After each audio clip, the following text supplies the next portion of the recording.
Welcome. This is our third webinar. This one is really going to focus on one particular part of the research that we do. So for those of you that were with us from the beginning, I'll remind you that there's two main buckets of research, two main buckets of intelligence, two main things you need to know, buckets of stuff you need to know in order to market properly, especially, well, using any tactic, whether it's billboards or radio or digital. But in this day and age on digital, it is even super more important because people can have a tendency to just talk as they talk on social media and what have you. So that first bucket that we went over in the first webinar was your brand archetype, which is your business's personality, right? And that business personality is often driven by the owner's personality, but not always necessarily, but that tends to be the drive for it. And understanding that personality is the number one most important baseline step to any marketing you have ever seen in your entire life. And to give you examples of when you don't get that messaging and personality right, that's when you see campaigns like national campaigns that you've seen on TV or you've heard about that have just bombed. I'm trying to think of a national campaign that like bombed, whether it was a campaign or a product. Figured Matt would have piped in here, but just something you've seen, like a company come out with a new product or come out with an ad campaign and it just like fell on its face. More than likely it's because it didn't resonate with that company's brand. New Coke. I was going to say Coke, right? But what's the Coke product? Was it Coke Zero? What was the? No, it was New Coke. New Coke. Perfect. Right. So Coke comes out with this product. I wanted to say Coke One or Pepsi One, and I was thinking Coke. So Coke came out with this product called New Coke. It was essentially supposed to mirror Pepsi. So like, it totally went against everything that Coke is. It went against everything that makes them who they are. It was out of integrity, and it bombed. And that's a great example of somebody at Coke not saying, whoa, what are you doing? This doesn't fit our brand. This doesn't fit our personality. So that is the most important part. The second part, that second bucket of intelligence is all the research that we went over in the second seminar. And that's a SWOT analysis and demographics and psychographics and all those things. That's a lot of stuff to go into. I won't bore everybody here with it if they were on it, but you can ask for it if you don't already have it. And part of that bucket is the competitive analysis, which is we saved it as a separate piece for this third seminar because it's super important. And it's one of the areas of where you get the most bang for the buck.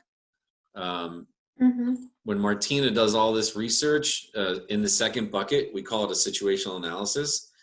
There's multiple sections of research that she does, but the competitive section of research is like 70% of the magic comes from that, usually. So that's why we saved it as a special thing. So I'm going to let Martina go into teaching you how we do it and going over the methodology of it, like I've done on the last two seminars. And then her and I will probably go back and forth and share some stories, and then we'll open it up to talk about whatever you guys want to talk about. And can you guys see my screen so far? I can. Big blue competition? Yep. Okay, awesome. So it's going to be a little interactive. There's so few of us, why not have a nice chat while we're doing it? And there's a few components to actually going into your competition. And sometimes it seems a little daunting to do a competitive analysis, especially when you see all the steps that we do. And others, on the other side of that coin is that people don't do a very thorough competitive analysis because they're in the mindset that they don't really have competition, or they do some of the competitive analysis in their mind, but they don't sit down really to really analyze who their competition is. So different ways of doing it, but essentially a competitive analysis is looking at your major competitors. You're looking at their products, their sales, their marketing strategy, their brand, anything that is competitive to you.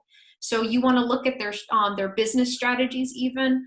So basically like a well-rounded 360 perspective of their business. So we're going to look at two things, or not two things, but 7 points today. We're going to look at how you even determine who your competitors are, determining what products your competitors offer, research your competitors, their sales tactics and their results, your competition's contact strategy, their level of engagement, their marketing content and how they promote it, and then their social media presence. So anything that really makes them who they are. And within all of these questions, we're going to look at all of these points. We're going to look at questions to what you can ask about your competition to understand who they are. So we're going to jump into the first one.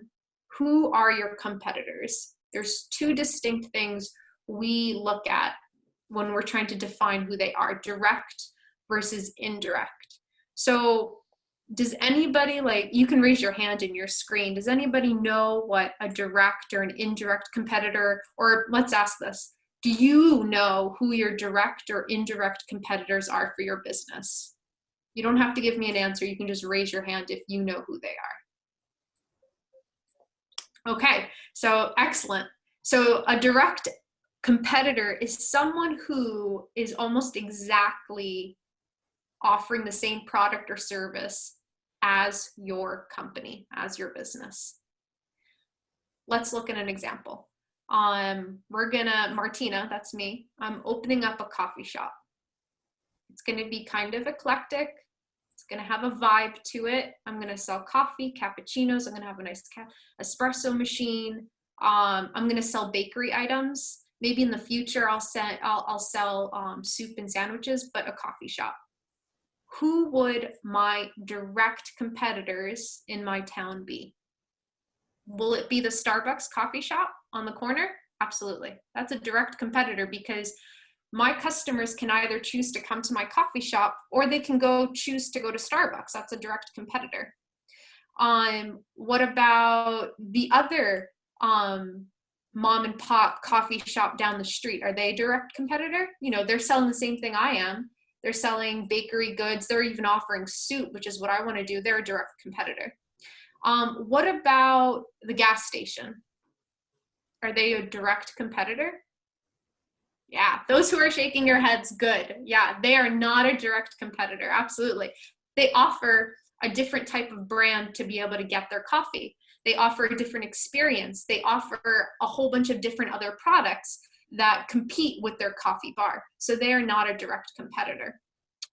They are what we would call an indirect competitor. And they are just as important when you analyze your business strategy and your marketing strategy to make sure that you place them in your back of the mind, because, you know, when Eric Eglin is driving down the street and he's rushing to get a coffee, is he going to rush into the gas station or is he going to rush into your coffee shop? What's the wait line for the gas station? What's the wait line for your coffee shop? Does one have a drive-through? Does the other one not? Then there's also the aspect of branding by big Starbucks name or Martina's Cafe Corner, Dunkin' Donuts, Cumberland Farms gas station. So all of that to take into consideration when you're understanding your direct and indirect competitors. So now let's go to the next one. So now that we have a few names, we have Starbucks, Dunkin' Donuts as our direct competitors, mom and pop coffee shop on the corner. Then our indirect competitors for our cafe are Cumberland Farms gas station. There's a lunch spot. It's called Bagels and Co. But they sell tons of breakfast items. Coffee is really like the back of the mind. They don't have an espresso machine. They just sell black coffee. That's an indirect competitor because my customer wants cappuccinos. My customer wants good quality coffee. My customer wants the cafe experience where they can grab their laptop, sit at a table. That's my customer. So that bagel shop isn't a direct competitor. Mr. Eric. So I just wanted to point out that this isn't a hard and fast rule. There are some direct and indirect that kind of mushes together a little bit. So here's a perfect example. And this is great marketing, by the way. So not Cumberland Farms, Quick Check. You all familiar with Quick Checks? So Quick Check is just a gas station, right? But Quick Check created a model where they actually became a bit of a direct competitor to coffee cafes. How did they do that? Or to Dunkin' Donuts and, coffee purveyors, let's call it, right?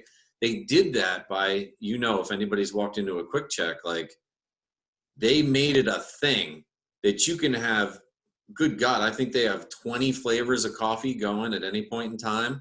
And they have a coffee making station that's got every kind of cream, 2% cream, 0 fat cream, full cream, half cream. Like they literally have 4 different creams, right? And then milk and 2% milk and soy milk and almond milk and 18,000 different kinds of sugar. So they really went about creating a direct competitor as much as they could to a Dunkin' Donuts or any of those coffee places for coffee people.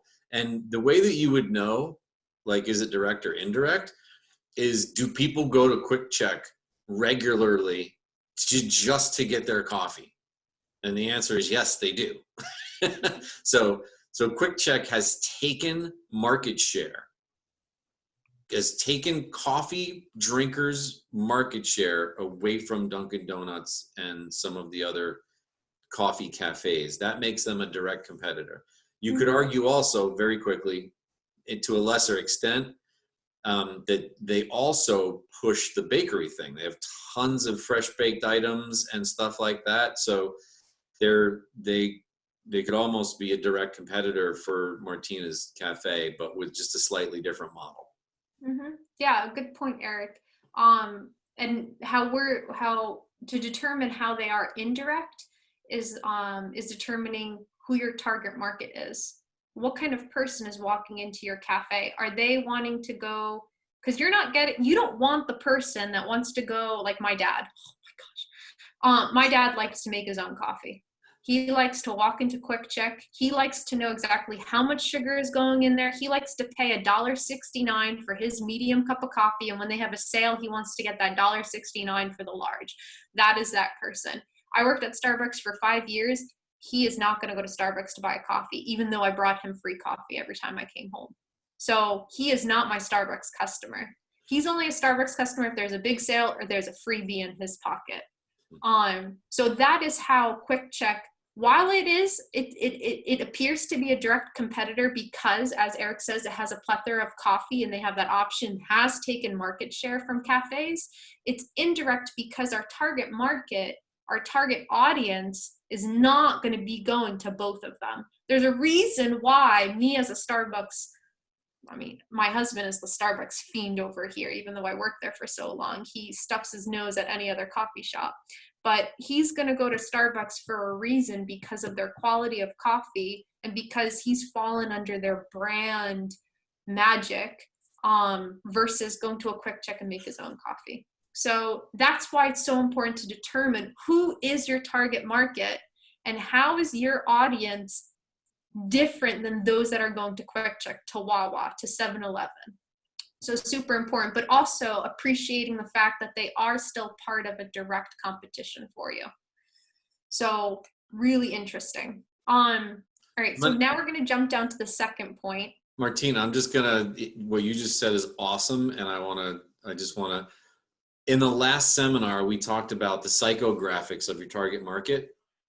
So some of you might have thought that Martina and I just said the opposite thing, right? Like I said that Quick Check was direct and she's saying, no, they're indirect. the takeaway here is that we've just identified 3 different psychographics.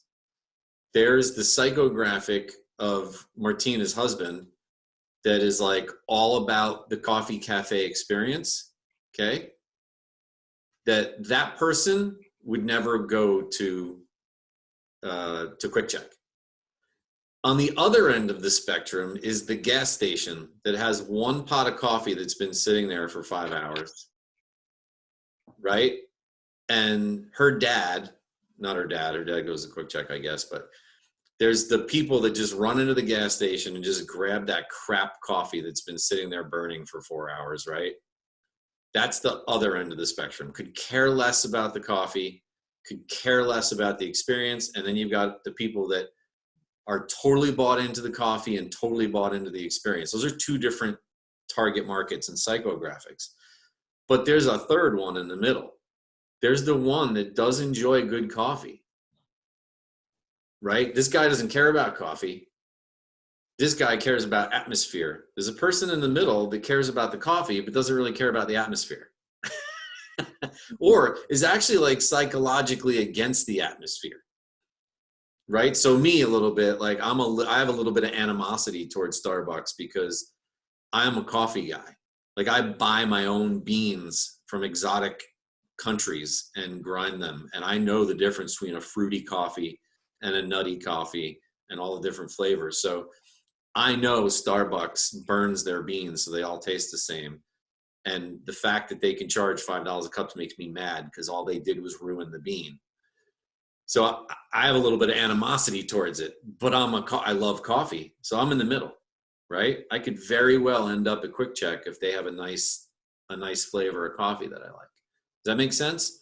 Mm-hmm. So 3 distinct psychographics we just identified, but what Martina's point is that it's the psychographic that should drive whether it's a direct or indirect competitor. So she is correct, always, never wrong, that because she's so damn smart, that Quick Check is in fact not a direct competitor to her coffee cafe.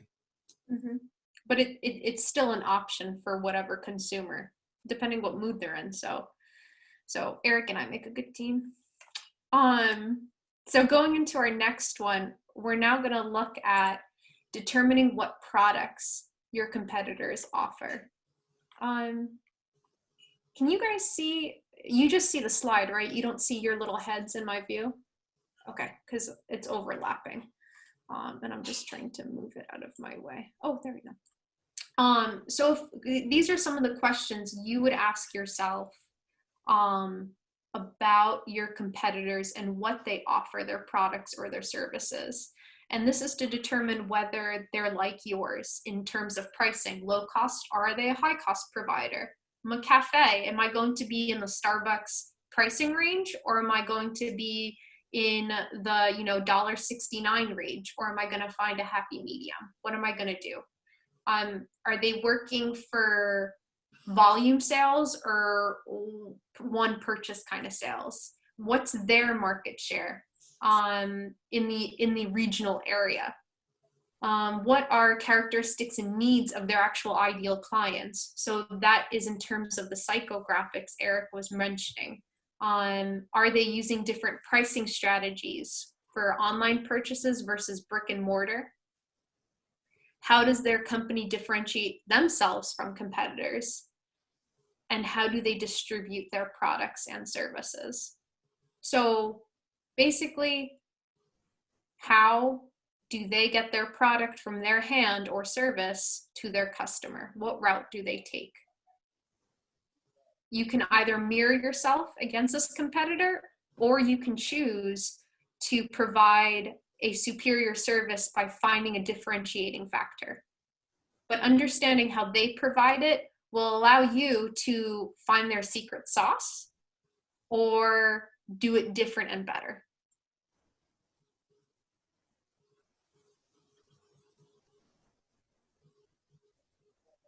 So going to the next question, number 3, research your competitors' sales tactics and results. What's their process like? what channels are they selling through? Are they selling through their e-commerce website? Are they selling through a brick and mortar store? Do they sell at trade shows? Do they sell through catalogs? Are they selling directly from their social media websites? So what are their pathways of selling? Do they have multiple locations? Does that give them an advantage? Are they expanding? Are they scaling down? Do they have partner reselling programs? You know, these are kind of general questions depending on what kind of business or service you actually have. What are the customer's reasons for not buying? So why, going back to our cafe example, why would a customer not want to go to Starbucks? Why would they not want to go to mom and pop coffee? Why would they not want to go to Martina's Cafe Corner? Why would they not want to go to Quick Check? Again, psychographics. Why would they end their relationship with that company? You know, Starbucks had that thing in Philadelphia where they had that racial, like in a coffee shop, someone was trying to kick these men out, and there's this whole thing. Could that be a reason? Oh, Starbucks isn't a huge company, they're not racially diverse, or they're not, you know, anybody could have a reason, and it could be a big national brand, a corporate brand, or it could be a small brand. What are their revenues each year? You can't really find that out for smaller independent businesses. Nonprofits, of course. Larger corporations, sometimes you can, but not necessarily. Do they regularly discount their products or services? And how often? How much? And then how involved is a salesperson in the process? So I'm sorry, I keep going back to Starbucks because I worked there for so long, but we were trained so much as just salespeople and being personable and trying to get people to understand this complicated menu, when in reality it wasn't that complicated. But our job was to make whoever came, if it was my dad who's an immigrant from Poland and, you know, English is his second language and he's looking up at the Starbucks menu, the first thing he's doing is shaking his head because he doesn't want to be there. 2, it's too complicated. And 3, he's looking at the prices. And he's like, this is ridiculous. So my job as a salesperson was to make him feel as comfortable as possible so that anybody is welcome at Starbucks. That's their messaging. Anybody can come in and enjoy a cup of coffee. It's that person that wants to feel special because Starbucks is a special brand. It's that person that isn't overwhelmed by their choices. So, and it's for whoever wants a black cup of coffee or an espresso drink. So we were taught as salespeople, that was our process, to get them to feel welcome in the store. We are encouraged to remember regular customers' names. So it's that sales process. You know, if you have the advantage of being a local brand where your local competitor is down the street or in the next town over, why not go scope them out? Why not go pretend you're a customer? Why not go through the sales process to see how they do it better than you? Experiment. If you're invested in your company that much, be like MI6 or FBI or, you know, secret agent in that business and try to figure out what they do that make them so successful that they've been around for so long. So this was a huge story and piece that I was going to tell at the end, but Martina just opened the door. So this is a must. If you have to buy from your competitors. That is the first thing that you should do is buy from your competitors. So like as best you can, right? So if you have to, I wish I could come up with a better word than fib, right? But in the name of market research, if you have to fib a little bit or fake a little bit or something to that extent, then do that, because really the reason that you're doing it is to provide a better service for your client. That's the whole purpose for all of this, is to serve your client, to give your client the best experience. So, Lori is a perfect example. Like go to a competitor and say, if you have a child with a disability, then bring your child and do the real deal. Like actually pay for a sample ride or whatever the case may be, and do it. If you don't go, and I'm just using you as an example so that other people understand. If you don't go anyway and say, look, I just want to check this out for a friend or something to that effect. There are some, we have been hired in the past, not Capacity Marketing, but we have a consulting sister company, Capacity Consulting, has been hired in the past to do this kind of research for companies. So we have literally sent a couple, a young man and a young woman, into multiple wedding venues to get the spiel. So they literally went to multiple places like, what's the place in Newburgh? Somebody, the famous. Anthony's Pier 9. Yeah, thank you. Like Anthony's Pier 9 kind of places, and go in as a couple and do the whole hour tour and questionnaire and talk about champagne and flowers and pricing and all that stuff. And then they walk out of the venue and they download all the information in a computer. And then they get in a car and they go to the next place that they have an appointment at. And they're like, hey, we're a couple, we're talking about getting married. Give us the spiel. And they collect all that information. Because sometimes it's not really available. So we're in a capitalist country, and competition is encouraged, and that's one of the things that we're supposed to do. So as long as you're collecting information that is publicly available, that's the ethical line. Mm-hmm. So if you were to just walk into a competitor and ask what their prices are, they'd tell you, right? They clearly have to tell you at some point in time. So that's the ethical line that like Capacity Consulting wouldn't cross on competitive research, is if it's like financial information or information that they would not share with a customer or the public at large. Us like hacking their computers to get that, that's not cool. That's off the boat, off the reservation, whatever you want to say. But walking in and saying, tell me what your services are and how much you charge, and they do it, that's fair, because it's out in the open.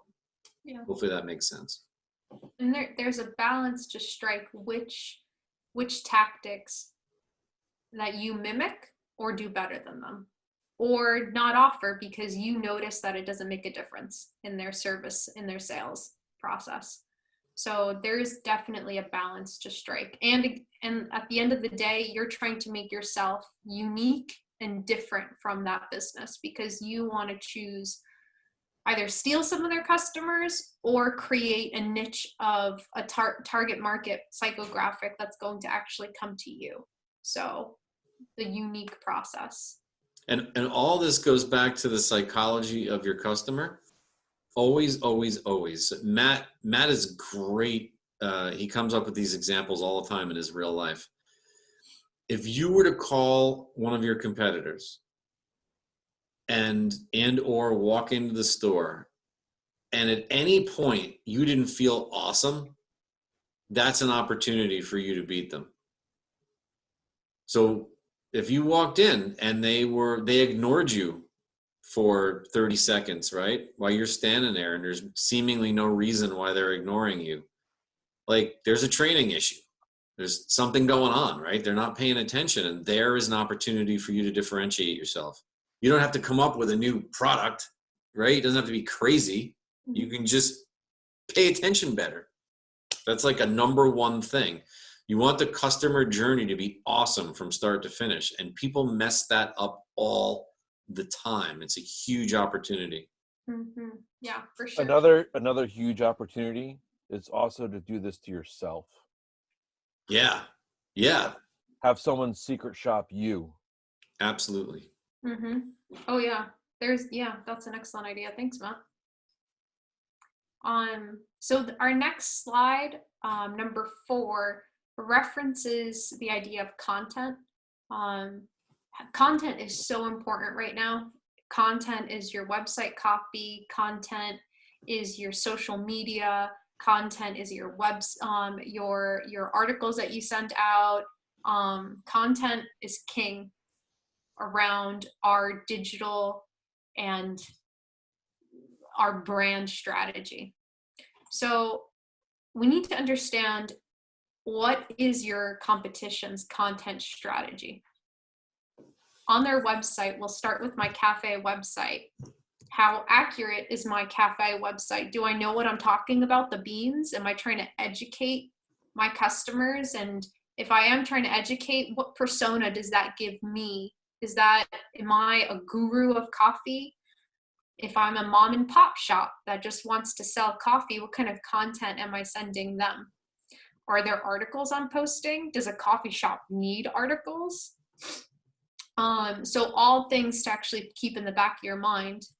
But content in itself is so important, because Google, search engines, they all crawl through your website and its content. And that's what drives your website up to the top, so that you can actually be in the search results, whether it's organic or whether you're doing paid search results. Paid is a little different. For organic search results, if I'm in my town and a coffee shop near me, which I do all the time, whenever we're traveling, I want the one that has the most popular one to get to the very top. Sometimes I'll do TripAdvisor, but that's why content is such a big deal. I can't figure out. Oh, there it is. I have a. Okay, so the next idea. Oh, I'm sorry. Okay, so how in depth does their content go? Is it introductory level, advanced topics, high level of ideas? If you're a financial analyst, or you've run a consulting firm for investment banking or something, then how advanced are your topics? Are they just scratching the surface? What does that tell about your brand persona? What tone do they use? Are they funny? Are they clever? Are they serious? Are they only using lowercase letters? Are they only using uppercase letters? All of that kind of drives your personality and your brand type. How is the content structured? Are they using bullet points, bold headings, numbered listings?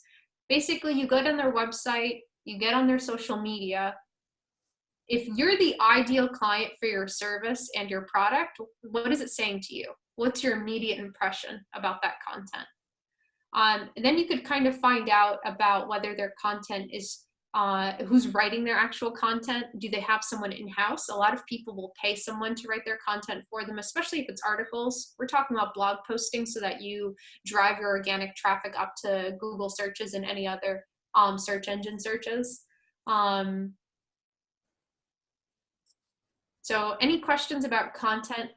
Some businesses need a lot of blog posting to drive traffic. Some businesses don't. So that's very, very dependent upon what service or product you're providing. And content can also go into photos on your website, the type of photography. Does it scream stock photography? Sometimes stock photography is all a company needs. They don't need real photography. They don't need unique ones. So that's also part of your content. So number 5 is about engagement.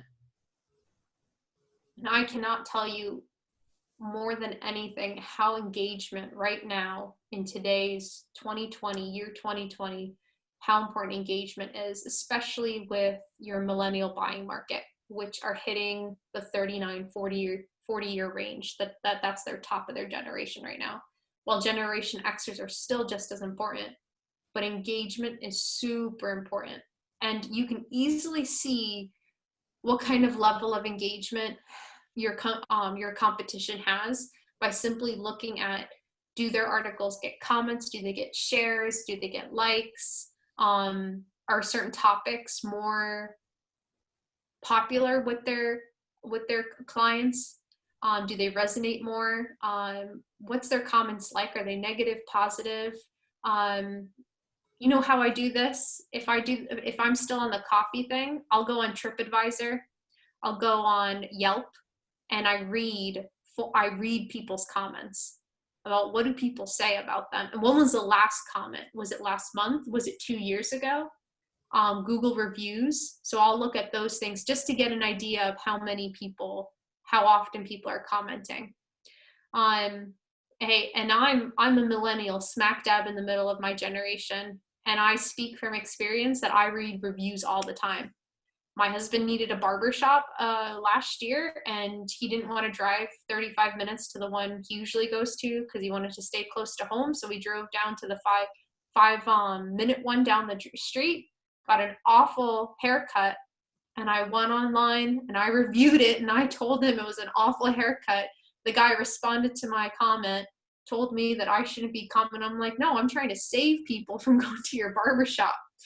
And a few months later, I had 2 or 3 likes on my review because people experienced the same exact thing about that barbershop. And at the end of the day, as a customer, I'm trying to make your barbershop better by telling you you're an awful barber. So comments are super important and super positive. And in my comment of that barbershop, I told him what he was doing wrong. And from a competitor's perspective, if you're opening a barbershop, you can learn from those reviews and see, oh, I have to do it better. This is what people are complaining about. So they respond to those things. And don't forget to, just the last part, to note if your competitor categorizes using their content using tags, and if they have social media following or sharing buttons attached to each piece of their content. That also promotes activity. Lots and lots and lots of activity. So number 6, observe how they promote marketing content. This is pretty interesting because we're all about algorithms. We're all about, we don't really have control on digital means. You can't just go on your website, write a blog post. It's super pretty. You work like 4 hours on it. You put a great picture. It's you took the photo. You photoshopped it. It's perfect. You cannot expect Google to be able to rank your picture high. That's not how it works. There's so much more that goes into it. Keyword, meta tagging, looking for phrases, and there's a bunch of free websites out there that you can quickly just go on. If I'm looking for coffee shops, what are people looking for coffee shops? Or what are people looking for marketing companies? Or what are the keywords people are looking or searching last week for? What's the top 1 category in my region, in my local area, nationally, in my state, in my county? There's so many little websites that are free, and some that are super, super cheap that you can just get a subscription for a month just to do your initial research. And Justin just made a good point in the chat. He said, in addition to monitoring their social media website, I sign up for all competitors' e-blasts and newsletters to keep current on what they're putting out in their media. That's awesome. Thanks, Justin. Yeah, that's fantastic. That's brilliant. I can't see anybody's comments for some reason. I think it's because if I'm missing something, I can't see them because I'm in my PowerPoint. I'm watching it for you. I got you. Thanks, Eric. Yeah, that's an awesome, subscribe to their stuff. And I mean, that doesn't mean you're taking like an hour out of your day to read through all these newsletters. Just glance over them. There's a reason why there's different headings on newsletters. That there's the title heading, then there's subheadings. There's a reason for all those things, and all those things are for algorithms to be able to read and track. The Google bots that go in there, they're looking for the things that are tagged subheading 1, subheading 2, title, and then your body paragraphs. So keywords, super important. What content of theirs is highly shared or liked to? How does the content compare? Which social media platforms are your target audiences using, and how they most active on? Not everybody needs a Pinterest page. Not everyone needs an Instagram page. Not everyone needs a Twitter page. So it's up to you to find out, what are your competitors using? Which ones are useless and which ones will be actually useful for you? Facebook is kind of dominant. Everybody uses Facebook, especially baby boomers. They're a big fan of it. Millennials are an interesting audience because they end up looking at visual content. They look at videos, they look at pictures. They don't necessarily read a lot, especially Generation Z, but that's also because they're a younger generation and they have a shorter attention span. So as they move up into their 20s, Generation Z, their top of the age bracket right now is 22, 23. As they move up into their later 20s, their content how they engage with content will inevitably change. What other sites are linking back to your competitor sites? Who else is sharing what your competitors are publishing? Who's referring traffic to your competitor sites? For the keywords you want to focus on, what is the difficulty level? Comprehensive evaluation of the search engine optimization. So we're talking about SEO. And again, we're talking about how Google ranks and how other search engines will rank your website.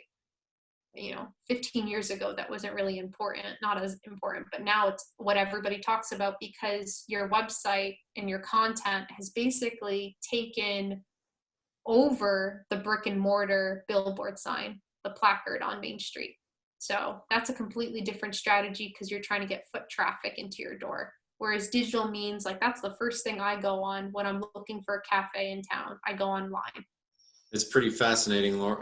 Martina and I were talking about this earlier today. Millennials, when they're looking for advice or direction on doing business with a particular company, friends and family is first. Websites are second. Websites, like not anything else that we might have done in a million years, but literally they'll go to the website. So if your website does not tell them everything, not only tell them everything that they need to know or want to know when they go on that website, but do it in the right way so that it's a good user experience. They don't have to poke around, and the buttons are where they want the buttons to be, and everything. It's a good experience to go on there. So there's having the right information, giving them the right user experience of how they travel through that information and click buttons and what have you. And then the third one, and there's probably 6 more, but the third one I wanted to mention is that website reflects that brand and that voice and that personality that we talked about in the first seminar. Yeah. Because if they don't get a feel for that when they come onto that website, and it's the opposite of your archetype, or it's not quite your archetype, or it doesn't put forth an archetype at all, that's horrifying. It's terrible.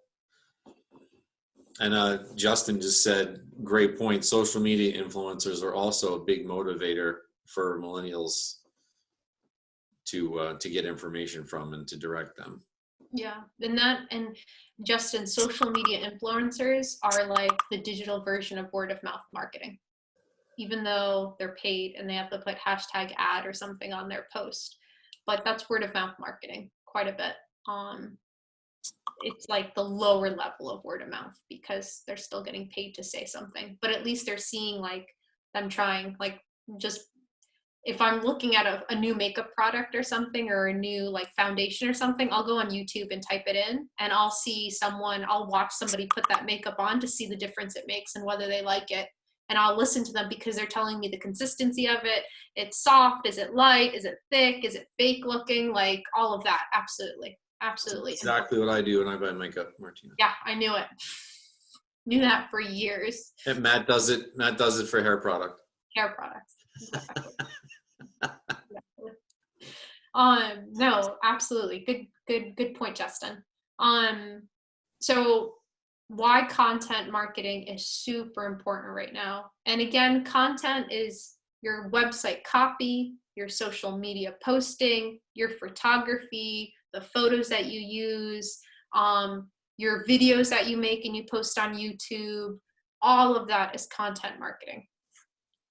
So last point, everyone, and that's social media. We've been kind of talking about it, and social media really is the front door to your company in addition to your website. So if you think about your website as being your digital brick and mortar store, your social media is your customer service. That's your salesperson. How does your competition drive traffic to their social media?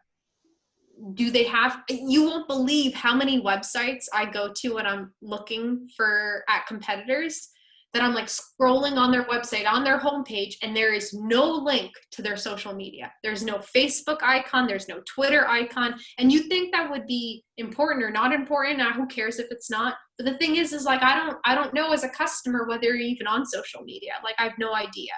And even if I wanted to like your company, it's hysterical how many companies. And then I'll go on Facebook and I'll type in their company and suddenly, oh, look, you're there, you exist. But how on earth do you drive traffic to your website?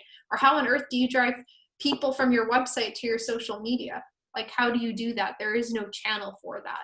And for people, for our generations right now that want to see that's your customer service is social media, how do you interact? What kind of posts are you giving? Even when was your last post? It was 3 months ago. Are you guys even open anymore? If your last post was 3 months ago? Doesn't make any sense. So pretty important. Sharing buttons on each article. How does the company interact with their customers? How much of their content is original? Do they share other content from other sources? Is it from regular contributors? How do they interact with their followers? Are they commenting every single time someone comments on their post? Are they liking it? And then ask yourself, is it important to comment on every single post that all my customers do? Is that part of my service, my product? Is that the personality I'm trying to give? What is it important, period, in our digital world, in our customer-centric world that we're living in, to interact heavily on social media? How am I interacting with those people? What kind of tone of voice am I giving? All of really important questions. So you're looking, the first few questions that we went through in our presentation today, between indirect competitors, their service offerings, their sales strategy, how they interact with their customers, that's kind of the concrete idea of their personality and their brand that we're trying to understand how you can be better. The last few points in regards to content strategy, in regards to their website, their social media, that's more customer centric, kind of something you need to interpret by looking at all these different puzzle pieces and forming a picture. I'm trying to think of anything else in regards to social media presence, strategies, and go-to platforms. Really understanding the platforms that they choose. And don't think that if you're on Facebook, Twitter, Instagram, Snapchat, LinkedIn, YouTube, Pinterest, if you're on every single one of them, you're doing well. No.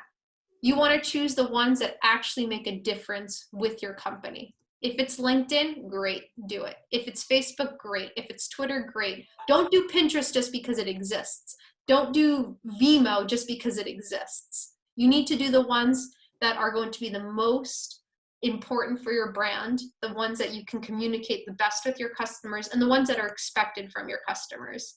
Like I expect certain brands to have certain platforms. And I do check their platforms, one, because I'm in marketing, but two, as a consumer, I check their platforms to see their reviews and whether they're even alive. Because to me, if you haven't posted in 6 months, then I'm thinking you're closed and I don't think you exist anymore. Checking how many fans and followers they have, how frequently they post, like I was saying, anything that communicates to their customers. So I can't think of anything else with social media in regards to this, unless anybody has any questions so far.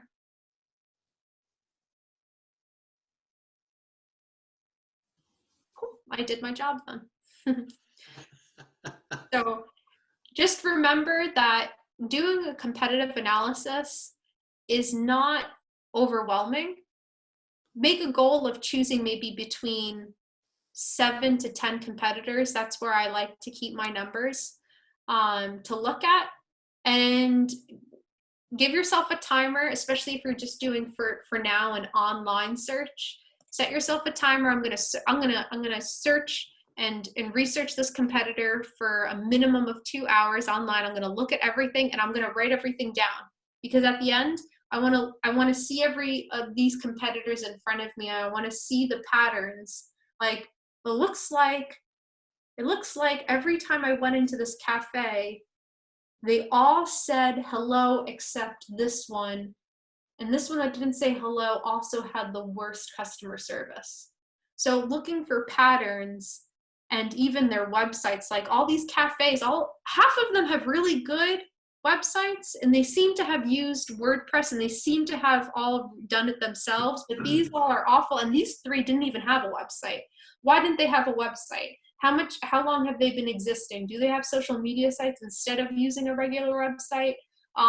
Is that bad that they don't have a website? And asking yourself those kind of questions, and making connections, making those patterns and finding them. But it shouldn't be overwhelming. And at the end of the day, if you're a business owner and you want your company to succeed, you want to be better than your competitors. So commenting on what Martina said, when I'm talking about this topic and I'm suggesting if we hire a new Martina's our senior research analyst, so she's been doing this forever and she's awesome at it. If we were to hire a new research analyst, what I tell them when they first come on is when you do a competitive analysis, you want to find these like 7 to 10 competitors and you want to look at them in one sitting. So the reason for that is that it's really difficult for one of Martina's strengths. What makes Martina such an awesome research analyst is that she's objective. And not only is it hard to find a person to hire for us to do research that's objective, that doesn't just want to naturally like jump to a conclusion. That's hard enough for us to find somebody to work for us. For you to do it for your own business is super duper hard. You almost have to like make believe it's Halloween when you sit down at the computer and you're a completely different character for the day. So that's number one. But part of helping with the objectivity is to look at all those competitors in one day. So block an entire 10-hour day. If you got to go out to the garage or go away or lock the door or whatever, and look at all those people, that will help with the objectivity, right? Because you'll just be looking at everything right in front of you. And number two, it will help you find the patterns. So the silly analogy I use is like, if you're trying to find a new chair, if you sit in a new chair at Staples today, and then you sit in a new chair at the Office Depot a week later, and you do that 7 times sporadically, you're not going to even remember what the first chair felt like, right? But if you line up all 7 chairs in a room and you sit on all of them at the same time and then go back and sit on all of them again, all in the span of 15 minutes, you're going to find the chair you like. So that's what you want to do, and look for those patterns. So I'm going to tell one cool, quick story as an example of like some magic that came out of one of these. We were hired by a engineering firm. So we looked at a whole bunch of engineering firms, and like some had 5 people and some had 100 people. Some of the competitors, the direct competitors. So as we started to look at all of them at the same time, in the same day, right, and digging in all this information, we started to see a trend. And the trend that emerged came from the About Us section. So everybody had these engineering firms, every single one of them had an About Us section, and every single About Us section had the story of how the firm got started. And it was usually, right, an old guy now, right? Usually a guy who started the firm, maybe 2 partners or 3 partners, and they started from scratch. And then it kind of tells the story of how they got to 100 people. When looking at those websites, all the ones that had 100 people, and I'm oversimplifying, of course, to make my point, that had 100 people, every single one of them, when you went to their story, it started out with the founder being a member of the Lions, or the Elks Club, or the Masons, right? So one of these fraternal clubs. That's how it started. So, and the guys and the ones that had 5 people didn't do that, and they could both be the same age. 30-year-old firm, 100 people. 30-year-old firm, 5 people, right? And you see 5 of each, and you go, why? Every single one of these with 100 people, the founder was part of some organization like the Elks or something like that. So the information that you get out of that is not just that they belong to the Elks. You don't just join the Elks and suddenly you have a 100-person engineering firm. That's silly, right? But what is it about joining the Elks or the Masons or something like that? It's an organization that forces you, similar to BNI, if anybody's familiar with it, that forces you to get to know a certain group of people by meeting with them over and over and over and over and over and over and over again. It creates a business fraternity of people that you're used to seeing on a regular basis that you get comfortable with. That's what it does. So that enabled us to come up with a strategy for this person, not necessarily to join one of those organizations because they're not like they used to be back in the day, but we came up with a way for that person to accelerate that process of getting to know decision makers at towns and counties on a municipal level, to get to know those decision makers in a quick process so that they could get more work and grow their firm faster.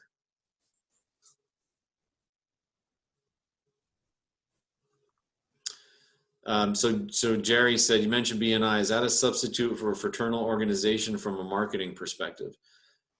So I will give you my my overall view on BNI. I'll give you the purpose of BNI, and then I'll give you my opinions on BNI from the research I've done on it.